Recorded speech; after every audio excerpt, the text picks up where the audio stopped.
Everyone. सो आप सबका स्वागत है हमारे एक नए लेक्चर हिस्ट्री अनअर्थ में। तो आज का हमारा टॉपिक है द न्यूलिथिक एज। अब जब ये न्यूलिथिक एज की बात करते हैं, हम ये बात पता है कि न्यूलिथिक वर्ड अपने आप में दो वर्ड्स के समेशन से बना हुआ है, that is new and the lithic. ना न्यू का मतलब होता है न्यू एंड लिथिक का मतलब होता है stone. So it's new stone age. रफली अप्रॉक्सीमेट मान के चले तो ये 9000 टू 7000 BC के अप्रॉक्सीमेट में ये जो पूरा एक पीरियड होता है उसका एक ट्रांजिशन देखने मिलता है। जैसा मैंने पहले भी लेक्चर्स में बताया था कि किसी भी पर्टिकुलर पॉइंट ऑफ टाइम पे हम नहीं कह सकते कि हाँ ये उसी टाइम पे हर एक लोकेशन में यूनिफॉर्म मैनर में आया था, जो डेफिनेटली पॉसिबल नहीं है। क्यों पॉसिबल नहीं है? बिकॉज एक वाटर टाइट कंपार्टमेंट में हम इन्हें नहीं बांट सकते। यहाँ पे हमारे पास दो स्कॉलर्स के नाम आते हैं। पहले मिस्टर थॉमसन। मिस्टर थॉमसन जो थे, इन्होंने टेक्निकल प्रोग्रेस के टर्म्स में न्यूलिथिक पीरियड को डिस्टिंक्टिव बनाने की कोशिश करी, थोड़ा अलग बताने की कोशिश करी थी from its previous stages, definitely जो हमारा पैलोलिथिक और मेसोलिथिक एज आता है। क्यों? बिकॉज इस टाइम पे कुछ ना कुछ टेक्नोलॉजिकल प्रोग्रेस हो रहा था बाय द अर्ली मैन, जो पुरांतिक समय के जितने भी इंसान हुआ करते थे। क्यों? बहुत सिंपल सा कारण था कि उस समय पे क्रेनियल कैपेसिटी की डेवलपमेंट हो रही थी और इंसान धीरे धीरे अपने आप को एडवांस कर रहा था, धीरे धीरे अपने आप को डेवलप कर रहा था। एक और स्कॉलर का नाम आता है जिनका नाम है जॉन ल्यूबॉक। अब जॉन ल्यूबॉक जो थे, हुआ क्या था बेसिकली, इन्होंने डिवाइड किया था। एक आर्कियोलॉजिस्ट होने के आर्कियोलॉजिस्ट थे ये, एंड इन्होंने 1865 में अप्रॉक्सीमेट इन्होंने डिवाइड करने की कोशिश करी थी, डिफ्रेंशिएट करने की कोशिश करी थी ओल्ड स्टोन एज को और द पैलिथिक एज को, and the concept of Neolithic वहाँ से हमें आते हुए देखने को मिलता है ना। अब ये एक कंक्लूडिंग फेज है। क्यों कंक्लूडिंग फेज माना जाता है? बहुत सिंपल सा कारण है, क्योंकि ये एक वो ट्रांजिशन फेज है जहाँ से टूल्स इफ़ेक्टिव बनते जाएंगे, ज़्यादा पॉलिश्ड, ज़्यादा आई वुड से इफ़ेक्टिव, छोटे एंड ज़्यादा easy to carry, but comparatively ज़्यादा स्ट्रॉन्गर एंड ओबियसली ज़्यादा डिस्टेंस में इफ़ेक्टिवली अपने रोल को मीट करने के लिए इस्तेमाल किए जाएंगे। तो ये चीज़ था, क्योंकि अब जिस ट्रांजिशन फेज़ में हम घुसने वाले हैं या हम जाने वाले हैं वो बेसिकली कॉपर एज आएगा, चालकोलिथिक पीरियड। सो इस चीज़ को समझना ज़रूरी है कि स्टोन एज में ये कंक्लूडिंग फेज़ की तरह माना जाता है ये पूरा एक पीरियड ना। हमें पता है कि पैलोलिथिक पीरियड पे से जब मेसोलिथिक पीरियड पे है, तो पहले हम हंटिंग गैदर करते थे, अभी भी हम हंटिंग गैदरिंग करते थे, मेसोलिथिक पीरियड में चला, न्यूलिथिक पीरियड में भी चला। बट सबसे बड़ी बात क्या है कि धीरे धीरे वो ट्रांजिशन में कुछ लोग जो थे वो एग्रीकल्चर की तरफ भी शिफ्ट हुए, कुछ लोग थे जो डोमेस्टिकेशन ऑफ एनिमल्स की तरफ शिफ्ट हुए, एंड कुछ लोग थे जो हर्डिंग की तरफ शिफ्ट हुए। धीरे धीरे धीरे करके यहाँ पे हमें एक sedentary way of life develop होते देखने मिलता है। क्यों?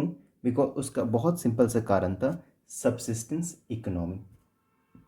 सबसिस्टेंस इकोनॉमी का सिंपल सा मतलब होता है कि आज मैं इतना सक्षम हूँ कि मैं अपने रिसोर्सेज को मीट करके, जो भी अवेलेबल रिसोर्सेज है, मैं अपने बेसिक नीड्स को मीट कर पा रहा हूँ, एंड मुझे इसके बियॉन्ड कुछ चाहिए होगा तो वो एक मेरा सरप्लस फैक्टर होगा। बट मुझे जो बेसिक सर्वाइबिलिटी के लिए चाहिए, जो मेरे सारे नीड्स को एटलीस्ट मीट कर रहे हैं, मैं जब उस स्टेज पे एग्जिस्ट कर रहा हूँ, जो स्टेज पे मैं सर्वाइव कर रहा हूँ, तो वो एक सब्सिस्टेंस इकोनॉमी आता है। क्योंकि ये वो समय था जहाँ पे इंसान एग्रीकल्चर कर पा रहा था, खेती कर पा रहा था, ज़मीन जहाँ पे पहले वो रिसोर्सेज की तरफ जाता था, रिसोर्सेज को आज वो बेटर वे में इस्तेमाल कर पा रहा है, फूड अपने आप में वो प्रोड्यूस कर पा रहा है, कल्टीवेट कर पा रहा है, एंड एज ए रिजल्ट हो क्या रहा है कि वो रिसोर्सेज को इफेक्टिवली ना तो चैनलाइज कर पा रहा है, बल्कि डिपेंडेंसी जो पहले थी बड़े बड़े बीज एंड एनिमल्स पे, वो भी कंपैरेटिवली कम होते जा रहा है। तो ये एक एडेड एडवांटेज रहा, जिसके वजह से सेडेंटरी पैटर्न की तरफ इंसान धीरे धीरे शिफ्ट करना शुरू करता है।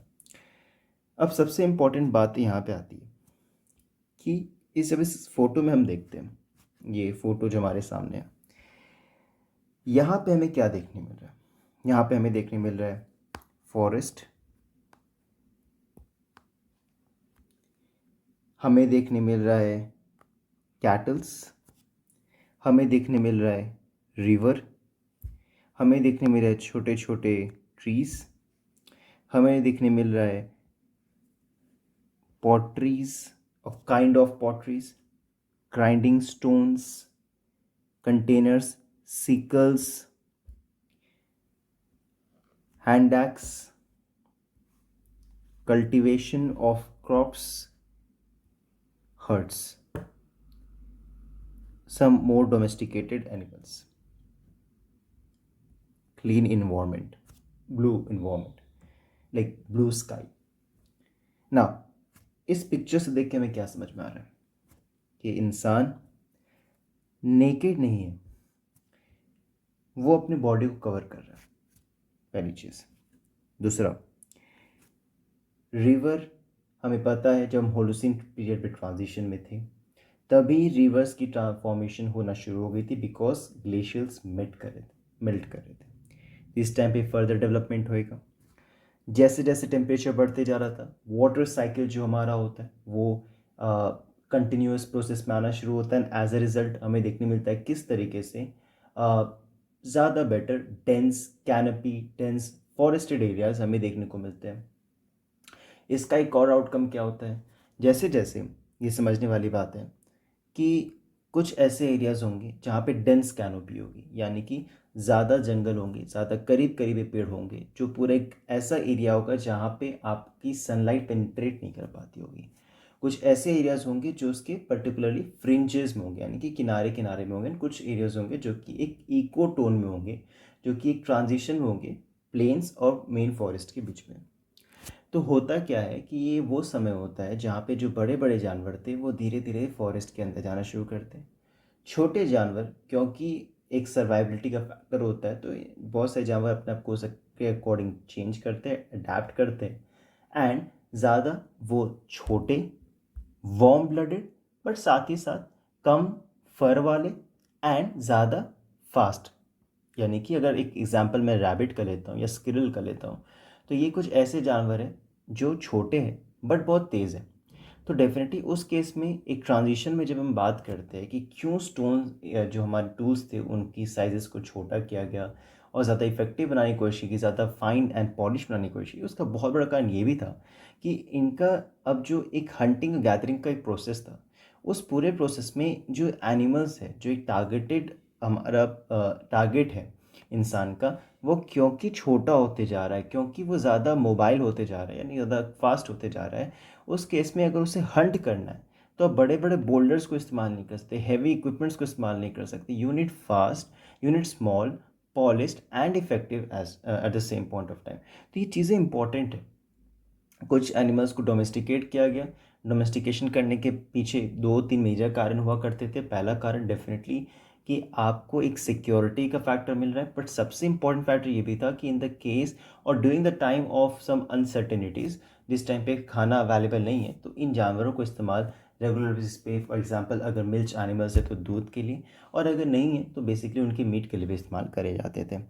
बाकी अगर हम बात करने की कोशिश करें, आसमान जैसा कि हमें यहाँ पे दिख रहा है ब्लूइश है, यानी कि काइंड ऑफ एक बेसिकली क्लीन स्काई है। और क्लीन स्काई का मतलब क्या होता है कि काइंड ऑफ आपका जो एक प्रॉपर एक इकोसिस्टम जो डेवलप होता है, जो आज भी हमें देखने मिलता है। डेफिनेटली मैं उस पॉल्यूटेड इकोसिस्टम की बात नहीं कर रहा, मतलब एक बेसिक नॉर्मल जो इकोसिस्टम होता है वो यहाँ पे डेवलप होते हुए हमें देखने मिल चुका होता है। नाउ आगे अगर हम बात करें तो कुछ चीज़ें और इम्पॉर्टेंट है। फॉर एग्ज़ाम्पल मैं अगर शुरुआत करूँ पॉटरी से, पॉटरी की इस्तेमाल क्या थी ये हमने मेसोलिथिक पीरियड में देखा था। तो क्वेश्चन आता है कि मेसोलिथिक पीरियड में भी मैंने बोला था पॉटरी एग्जिस्ट करता है, और यहाँ पे हमें पता चलता है कि फर्स्ट पॉटरी के एविडेंसेस हमें देखने मिलता है। तो इसका मतलब क्या, पहला पॉटरी यहाँ पे बनना शुरू होता है, इसका मतलब ये बिल्कुल नहीं है कि पहले पॉटरी नहीं थे। पहले पॉटरी अगर थे तो ये एक एविडेंसेस थे, उसका मतलब ये नहीं कि वो बहुत ज़्यादा चलन में थे। यानी कि ऐसा हो सकता है कि पहले पॉटरी एग्जिस्ट करते थे, बहुत कम करते थे, गिने चुने जगहों पे या गिने चुने नंबर्स पे थे, बट इस पॉइंट ऑफ टाइम पे आते आते उनकी यूटिलिटी बढ़ती गई, ग्रेनरीज की यूटिलिटी बढ़ती गई। ग्रेनरीज क्या होता है? बेसिकली गोदाम समझ लो, जहाँ पे अन्न जो भी प्रोड्यूस होता है उसको स्टोर किया जाता है। क्यों किया जाता है? ट्रांजैक्शनल पर्पज़ के लिए। क्यों स्टोर किया जाता है? ड्यूरिंग टाइम ऑफ अनसर्टेनिटी उसको इस्तेमाल कह सकते हैं, या फिर बेसिकली अगर आपके सरप्लस भी है तो उसको रखा जाए सो दैट कि काइंड ऑफ ट्रेड हो सके। अब ये ट्रेड का मैं फैक्ट यहाँ पे क्यों लेके आ रहा हूँ? क्योंकि हमें कई सारे हैबिटेशनल साइट्स देखने मिले, तो कई सारे फैक्ट्री साइट्स भी देखने मिले थे। हमें पैलोलिथिक पीरियड से हमें फैक्ट्री साइट देखने मिलता है, जिसका मतलब ये बिल्कुल क्लियर था कि कहीं ना कहीं जो इंसान थे उस पॉइंट ऑफ टाइम पे, होमिनाइड्स थे उस पॉइंट ऑफ टाइम पे, उनकी काइंड ऑफ एक ट्रेड रिलेशनशिप थी। They were engage in some kind of economical activity. अगर वो एक एडवांस स्टेज पे नहीं थे तो डेफिनेटली एक प्रिमिटिव लेवल पे थे। प्रिमिटिव टू एडवांस के बीच के ट्रांजिशन में वो ज़रूर एग्जिस्ट करते थे ना। हमें पहले पता है कि क्योंकि आपका जब भी शुरुआत होगा तो एक रफ शुरुआत होगा, एक आप इमेज देने की कोशिश करोगे, तो यहाँ पे क्या पता चलता है कि इंसान सोच रहा है, इनोवेशन है उसके दिमाग में कि पॉटरी अगर मुझे कंस्ट्रक्ट करना है तो वो कुछ इस तरीके से दिखेगा, और अगर ऐसा दिखेगा तो उसको मैं और कैसे रिफाइन कर सकता हूँ, ये चीज़ें इंपॉर्टेंट है। धीरे धीरे करके एक्का मतलब जो व्हील्स होते हैं उनका इस्तेमाल किया गया बिना एक्का के, तो ये चीज़ भी हमें देखने को मिल जाती है। एक बहुत बड़ा डिबेट आता है जो कि एक बहुत इंपॉर्टेंट टॉपिक ऑफ डिस्कशन है मास्टर्स के लिए भी, यूजीसी के लिए भी, यूपीएससी के लिए भी, एंड कई सारे और कॉम्पिटिटिव एग्जाम्स के लिए इंपॉर्टेंट बनता है, जिससे मैं रफ एक बहुत ही बेसिक लेवल पे जाना चाहूँगा बिकॉज वो अपने आप में एक बहुत बड़ा टॉपिक ऑफ डिस्कशन है। Neolithic revolution. ये जो न्यूलिथिक रिवॉल्यूशन का एक आइडिया आता है, पहले समझना जरूरी कि न्यूलिथिक रिवॉल्यूशन को एग्रीकल्चरल रिवॉल्यूशन भी कहते हैं। तो उस चीज़ को समझने से पहले समझना है कि रिवॉल्यूशन में डिफरेंस क्या होता है। रिवॉल्यूशन बेसिकली इसका मतलब होता है कि जो भी चीज़ें आपके शॉर्ट टाइम पीरियड पे हो बट उसका एक इम्पैक्ट बहुत ज़्यादा massive. For example French revolution हम बोलते हैं, फ्रेंच इवोल्यूशन नहीं बोलते। क्यों? बिकॉज फ्रेंच रिवॉल्यूशन जो भी हुआ था, और दो वो डिबेटेबल है कि उसको सही है कहना कि नहीं है, बट फ्रेंच रिवॉल्यूशन उसे इसलिए कहते हैं बिकॉज वो बहुत छोटे टाइम पीरियड पे हुआ था। इंडस्ट्रियल रिवॉल्यूशन वो भी एक डिबेटेबल एस्पेक्ट है कि उसको रिवॉल्यूशन कहना ही नहीं चाहिए कि कहना चाहिए, बट वही होता है कि वो छोटे टाइम पीरियड पे हुआ कंपेरेटिवली, एंड उसका जो इम्पैक्ट था वो अनचेंजिंग था, वो नॉन चेंजिंग था। एक वो बहुत ही important like part and parcel बन गया इन हमारी लाइफ का। तो ये चीज़ होता है। तो न्यूलिथिक रिवॉल्यूशन को एग्रीकल्चर रिवॉल्यूशन भी बोलते हैं, क्योंकि यहाँ पे एक ट्रांजिशन था काइंड ऑफ ह्यूमन हिस्ट्री में, जहाँ पे छोटे nomadic band of Hunter gatherers थे वो एग्रीकल्चरल सेटलमेंट की तरफ शिफ्ट कर रहे थे।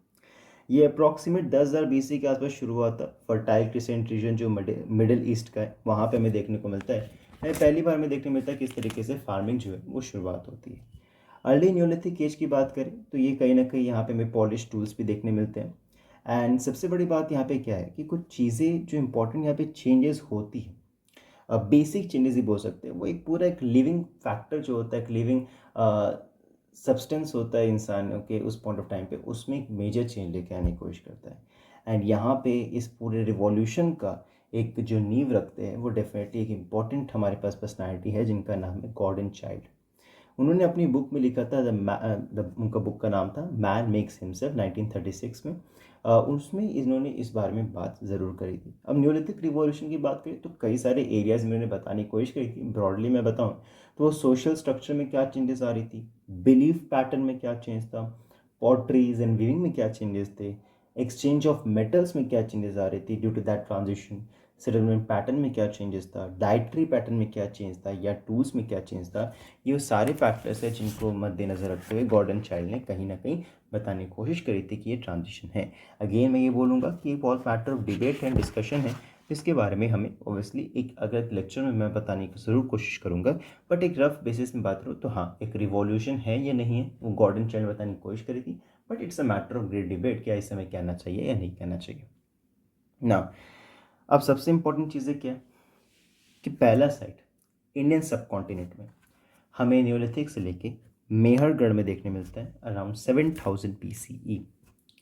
रिवर बोलान के पास, कोची प्लेन, और ये इस रीजन का ब्रेड बास्केट कहलाया जाता था। The largest neolithic site of India, and the region जो था वो इंडस और मेडिटेरियन के बीच का एक काइंड ऑफ हम देख सकते हैं रीजन हमें देखने को मिलता है। That's something very important. ना अब थोड़ा सा हमें बात करना है इस एरिया के बारे में, सबसिस्टेंस पैटर्न की बात करते फिर हम टूल्स में चलेंगे। ना जैसे हमें पता है कि इंसान भले हंटिंग एंड गैदरिंग से शिफ्ट कर चुका था, इसमें बात सच है, बट इसका मतलब ये बिल्कुल नहीं कि उसने हंटिंग गैदरिंग छोड़ दी थी।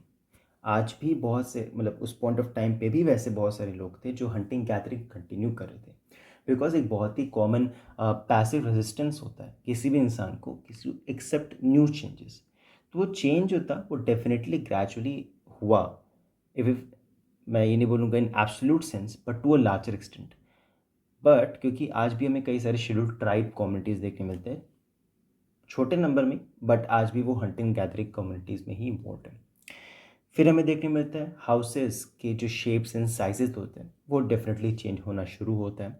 हमने मेसोलिथिक में भी देखा था और आज भी हम देखने की कोशिश करें कि किस तरीके से चेंज हो रहा था, क्यों चेंज हो रहा था, बिकॉज वो उनके नीड्स को मीट कर रहा था, प्राइवेसी फैक्टर को मीट कर रहा था, सिक्योरिटी फैक्टर को मीट कर रहा था, चेंजिंग इकोसिस्टम में जो चेंजेस आ रहे थे, एक्सटर्नल फैक्टर्स, उससे अपने आप को प्रोटेक्ट करने के लिए भी वो एक इम्पॉर्टेंट फैक्टर बनता है।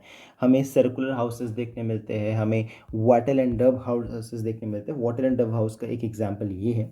अब यहाँ पे क्या है, यहाँ पे बेसिकली ट्विग्स एंड स्टिक्स का इस्तेमाल किया जाता है और इसके ऊपर मिट्टी जो है उसके प्लास्टर्स लगाए जाते हैं। तो ये बेसिकली देखने मिलता है और ये ऋग्वैदिक टाइम एंड इवन लेटर वैदिक टाइम पे भी हमें देखने मिलता है किस तरीके से वाटल एंड डब हेड्स है एंड फिर आपके वुडन हट्स आते हैं, किस तरीके से ये thatch with thatch roofs definitely. तो वो एक ट्रांजिशन के मार्क करता है सोशल इनइक्वालिटी को, जो एक इम्पॉर्टेंट मैटर ऑफ डिस्कशन है हमारे फर्दर डिबेट्स में। नाउ सर्कुलर हाउसेस है, मैंने बताया हंटिंग कंटिन्यू कर रहे थे। जैसे मैंने बताया था कई सारे ऑब्वियसली एग्रीकल्चर शुरू हो चुका था, एग्रीकल्चर यहाँ पे इंपॉर्टेंट बन रहा था, सब्सिस्टेंस का बहुत बड़ा कारण था, तो कई सारे इंपॉर्टेंट क्रॉप्स को भी उगाया गया था। दो चीज़ इंपॉर्टेंट है, पहला एग्रीकल्चर हमेशा डिपेंड करता है कुछ इंपॉर्टेंट फैक्टर्स पे। वो इंपॉर्टेंट फैक्टर पहला डेफिनेटली होता है कि आपका ज्योग्राफी कैसा है। ज्योग्राफी में आपका आता है क्लाइमेट कैसा है, river system, soil system and definitely आपका वहाँ का एक बहुत बड़ा मैं बोलूँ तो availability of I would say raw material, sedimentations and definitely वहाँ का एक ओवरऑल इकोसिस्टम कैसा है। मैं बेसिकली बताऊँ तो क्लाइमेट एक बड़ा फैक्टर होता है डिसाइड करने के लिए कि वहाँ पे अगर ड्राउट है, पानी के अवेलेबल नहीं है, गर्मी ज़्यादा है, तो आप बेसिकली वाटर रेसिस्टिव क्रॉप्स को इस्तेमाल प्रोड्यूस करने की कोशिश करोगे। जहाँ पे पानी की अवेलेबिलिटी ज़्यादा है तो वहाँ पे वाटर इंटेंसिव क्रॉप्स का इस्तेमाल करने की कोशिश, जैसे राइस हो गया। जहाँ पे मीडियम है तो वैसे वहाँ पे जैसे एग्जांपल वीट हो गया, तो वैसे क्रॉप्स को उगाया जाता था।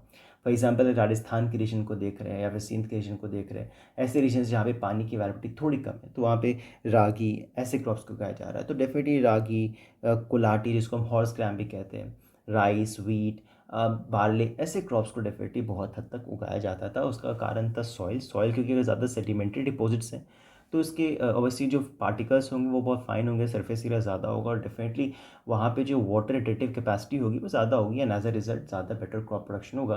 वही ब्लैक सॉइल होगा जो कि हमें डेक्कन ट्रैप के रीजन में देखने मिलता है, तो वहाँ पे टाइटेनिफेरस वेनेटाइड होने की वजह से वो एक अच्छा बन जाता है क्रॉप राइस कल्टिवेशन के लिए, कॉटन कल्टिवेशन के लिए, शुगर केन कल्टिवेशन के लिए and that is something point. But वो बाद में होता है, इस पीरियड टाइम पे नहीं होता है, एज एन एग्जाम्पल मैंने आपको बताया। ना आगे अगर बात करने की कोशिश करें तो वो इम्पोर्टेंट आता है हमारे पास टूल्स। ना जब हम टूल्स की बात करें तो हमें देखने मिलता है कई सारे टूल्स हुआ करते थे। जैसे हमें पता है कि टूल्स में भी ट्रांजिशन धीरे धीरे धीरे धीरे हो रहा था, ज़्यादा फाइन, छोटे, इफेक्टिव बनते जा रहे थे। कुछ आप बेसिकली टूल्स में बात करूँ तो वो पॉलिश्ड हो रहे थे, इफेक्टिव हो रहे थे, स्मूथ हो रहे थे, राउंड हो रहे थे, बेटर एजेस आ रहे थे। सबसे इम्पोर्टेंट चीज़ें क्या है यहाँ पे कि आपका इस पॉइंट ऑफ टाइम पे 3 ग्रुप्स में जो है टूल्स बटा, north eastern group, north western group and southern group, जो यहाँ मैंने क्लासीफाई करने की कोशिश की। अब यहाँ पे जो इसका स्ट्रक्चर था, फॉर एग्जांपल अगर यहाँ पे बट है तो ये रेक्टेंगल है, थोड़ा चौड़ा है, इसकी वजह से यहाँ पे हल्का सा शार्प से पॉइंटेड है, यहाँ पे थोड़ा ओवल एंड ऐसे। तो इस तरीके से जो है जो आर्कियोलॉजिस्ट है डिवाइन करने की कोशिश की है। ग्राइंडिंग टूल है जो बेसिकली जैसे ही आपका क्रॉप प्रोड्यूस हो रहा है तो उसमें जो भी धान निकल रहा है उसको ग्राइंड करने के लिए इस्तेमाल किया जाता है। सिकल धान को काटने का इस्तेमाल किया जाता है। तो दैट शोज़ कि विद द चेंजिंग टाइम आपका इकोसिस्टम कैसा है, आप अपने बायोटिक कंपोनेंट के साथ इंटरेक्ट कर रहे हो, तो डेफिनेटली उसके अकॉर्डिंगली आप अपने टूल्स को भी एडवांस कर रहे हो, so that you can actually adapt to that change and उससे आप कितना ज़्यादा इफेक्टिवली रिसोर्सेज को यूटिलाइज कर सकते हो। That is something important. एक बहुत ही इंपॉर्टेंट हमारे पास टूल आ रहा है, इसको हम सेल्ट कहते हैं, जो बेसिकली इसमें आपका एक्स और एस को आर्ट्स भी बोल सकते हैं, एड्स। तो ये बेसिकली दो इंपॉर्टेंट पर्सपेक्टिव थे, एक तो क्लियरिंग पर्सपेक्टिव से और एक cultivation, clearing of the land, cultivation of the land. हमें डेफिनेटली स्टोन एक्स जो है कुल्हाड़ी ज़्यादा हमें देखने मिले हैं, बहुत लार्ज क्वांटिटी में। और एंशियंट अगर हम बहुत सारे स्क्रिप्चर्स देखें तो वहाँ पे एक इंपॉर्टेंट हमारे पास पर्सनैलिटी या कैरेक्टर का नाम भी आता है, जिसका नाम है जिनका नाम है परशुराम, जो डेफिनेटली स्टोन एक्स है बेसिकली प्राइमरली उनको जोड़ा जाता है। तो इससे इसकी इंपॉर्टेंस भी हमें देखने मिलती है कि कितनी ज़्यादा हुआ करती थी।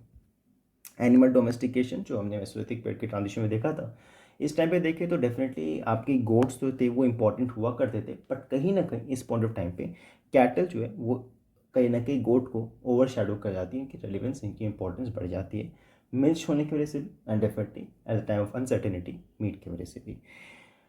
बाकी हमने देखा था कि ग्रैनरीज का भी इस्तेमाल हुआ था, क्यों होता था वो हमने पहले बात कर रखी। ग्रैनरीज को मड ब्रिक से बनाया जाता था, ये एक इंपॉर्टेंट पॉइंट है। वेल एक इम्पॉर्टेंट पॉइंट ये भी आता है हाकरा बेसिन, जहाँ पे हमें पॉट्स देखने मिले, और वो जो पॉट्स थे स्कॉलर्स के रिसर्चेस एंड एनालिसिस के बाद ये पता चला कि वो एक काइंड ऑफ ट्रांजिशन शो कर रहा था from neolithic to Harappan culture.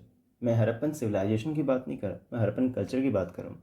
Culture civilisation में डिफरेंस ये होता है, सिविलाइजेशन एक फुल फ्लेड सिविलाइजेशन होता है, कल्चर ऐसे एक रीजन की बात कर सकते हो जहाँ पे आपको कुछ ऐसे एलिमेंट्स दिखेंगे जो उस सिविलाइजेशन के पार्ट हो सकते हैं, बट सारी फीचर्स डेफिनेटली देखने को नहीं मिलेंगे। Now after this the most important part जो हमारे पास आता है कि हमारे पास लॉन्ग डिस्टेंस ट्रेड के भी कुछ एविडेंसेस देखने मिले, खासकर हम बात करें बीड्स से शेल्स एंड लैपिस लजुली, ये हमें देखने मिलते हैं जो कि इंपॉर्टेंट है इवन अभी भी एंड इवन हरप्पन सिविलाइजेशन में भी। ऐश माउंट बेसिकली कुछ पहाड़ आपको देखने मिल जाएंगे धीरे धीरे, खासकर इस सदर्न रीजन में आपको ज़्यादा देखने मिलते हैं। एंड कई सारे डिबेट है कि ऐसे पहाड़ आपको क्यों देखने मिलते हैं यहाँ पे जो इतने साल पुराने न्यूलिथिक पीरियड को बिलोंग करते हैं। तो बेसिकली माना जाता है, कई डिबेट है, एक माना जाता है कि शायद वो वॉल्केनो इरप्शन, क्योंकि पता है जब हमारा प्लेट टेक्टोनिक मूवमेंट हो रहा था और जो इंडो यूरोपियन प्लेट है, सॉरी इंडो ऑस्ट्रेलियन प्लेट है, वो यूरेशियन प्लेट से स्ट्राइक करने वाला था, उससे पहले वो रियूनियन आइलैंड के ऊपर से क्रॉस कर रहा होता है, जहाँ से हमें देखने मिलता है कि जो वॉल्केनिक इरप्शन है वो आता है, जिसके से हमारा डेक्कन ट्रैप का रीजन बनता है।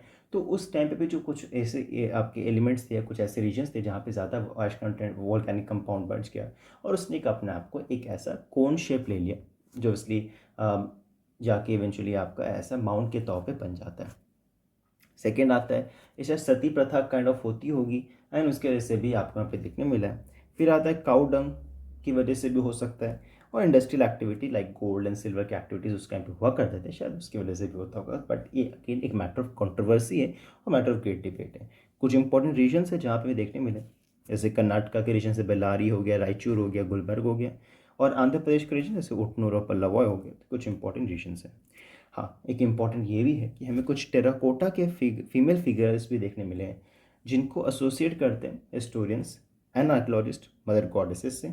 मदर गॉडेस से करने पीछे कारण क्या है? फर्टिलिटी, क्योंकि अगर अभी भी हम बात करें या तो हरप्पन कल्चर की बात करते हैं, मदर गॉडेस इंपॉर्टेंट इसलिए बनती है बिकॉज वहाँ पे हमेशा उनको फर्टिलिटी कल्ट से जोड़ा जाता है। फर्टिलिटी कल्ट से जोड़ने का मतलब क्या है कि आप बेसिकली ये इंश्योर कर रहे हो कि ज़्यादा बच्चे हो। अब इसका सिंपल सा कारण क्या है, ये एक मैटर ऑफ डिबेट है कि ऐसा क्यों होता था, बट एक बहुत बड़ा फैक्टर आता है शायद उस पॉइंट टाइम पे इन्फैंट मोर्टालिटी रेट या मेटरनल मोर्टालिटी रेट या मोर्टालिटी रेट इन जनरल ज़्यादा थी, तो ये इंश्योर करने के लिए ज़्यादा बच्चे पैदा हो सो एट की सर्वाइबिलिटी रेट मेंटेन रहे। उसके बाद हमारे पास बरियल के भी एविडेंसेस हैं। ऑब्वियसली बरियल के एविडेंसेस एडवांस लेवल के तो नहीं थे, बट प्रिमिटिव लेवल के डेफिनेटली देखने मिले। ग्रेव गुड्स देखने मिले, लाइक मटके वगैरह हो गए, जैसा माना जाता था कि लाइफ आफ्टर डेथ, मतलब अगर जो इंसान की मृत्यु हुई उसके बाद वापस जिंदा जब होगा तो उनको इस चीज़ों की इस्तेमाल ज़रूर आएंगी। जब भी इनका जो भी बरियल होता था वो डेफिनेटली घर के अंदर ही, घर की लोकेशन के अंदर ही वहीं पे दफन होते थे, ये भी हमें देखने मिला है। आफ्टर लाइफ का कॉन्सेप्ट था, कई सारे हमें ऐसे देखने मिले जहाँ पे आपकी किनशिप टाइज, कई से मल्टीपल बरियल्स एक साथ मतलब लोगों के दफन थे, मस्ट लाइक किनशिप टाइज, उसमें उनके blood relation kind of relationship उनका था, और फ्यूनरल कस्टम्स भी कहीं ना कहीं प्रैक्टिस किए जाते थे, उनके भी एविडेंसेस हमें देखने को मिले। तो ये ओवरऑल हमारा डिस्कशन था with respect to neolithic period. ना हम सिर्फ अब जो इम्पोर्टेंट हमारे लिए बचता है वो इम्पोर्टेंट एरियाज और locations, better to call it. ये इम्पोर्टेंट इसलिए बनता है बिकॉज बहुत सारे कॉम्पिटिटिव एग्जाम्स में जो साइट्स होते हैं वो डेफिनेटली इंपॉर्टेंट रोल प्ले करते हैं। जैसे इसमें बुरज़ाहोम हो गया, गुफरकल हो गया, फिर हमारे पास आता है रेमांडेरी, गुमला, राना गुंडई, मेहरगढ़, अंजीरा, अमरी, किले गुल मोहम्मद, मुंडगिक। फिर हमारे पास आते हैं महागढ़, कोल्डिवा, कुंजुम, लोहरगढ़ा, चिरांद, सेनवार, बुरुंडी, पांडवा राजर दीबी, देन सरायना राय, दजौली हार्डिंग, नापचिक, कुचाई, गोलबाई सासन।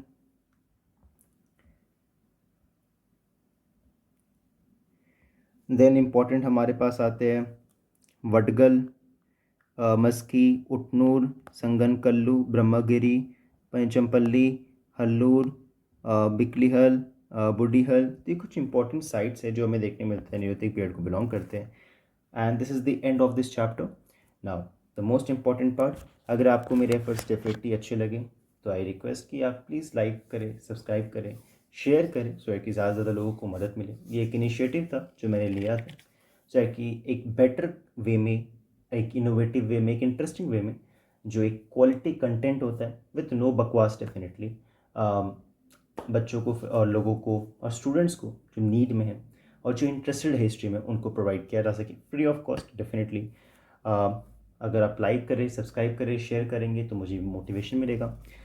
अपना फीडबैक ज़रूर दें एंड नेक्स्ट टॉपिक ज़रूर मैं जल्दी लेके आने की कोशिश करूँगा। टिल देन, जय हिंद,